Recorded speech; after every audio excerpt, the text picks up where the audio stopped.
With so much information at our fingertips, it can be easy to come across something online that isn't quite as accurate or reliable as it should be. This kind of information is often called fake news, but a better description might be false information because it affects more than news stories. Sometimes false information is shared, but no harm is meant. Like when a journalist hasn't checked the accuracy of their information or has made an honest mistake, or when false information is created for a bit of fun, like satirical websites and social media accounts which publish fake news stories for entertainment and parody.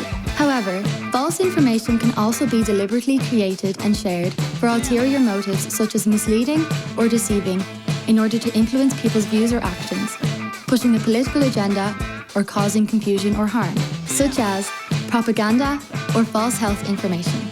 Another reason false information is created is to make money through clickbait content. The economics of the internet means that the more clicks that a story gets, the more money online publishers make through advertising revenue. Social media is an ideal platform to share content and drive web traffic because the more outrageous, controversial, or dramatic the content is, the more likely it is to be shared and go viral. Sometimes stories that are not completely false can be distorted using misleading or sensationalist headlines in order to spread quickly on social media sites where only headlines and small snippets of the full article are displayed on audience newsfeeds. In the past, our news came from journalists and media outlets that are required to follow strict codes of practice, and this meant we could have a certain amount of trust in the news we received. However, the internet has enabled a whole new way to publish, share, and consume information which mostly falls outside of existing rules and regulations. Now, we get a lot of our news from social media sites and networks with little or no editorial process.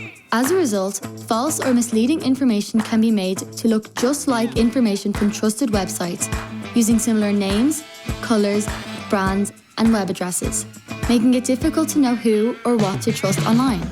Information overload, missing context, and a general lack of understanding about how the internet works has compounded this issue. So how do we figure out what is accurate and reliable and what is false?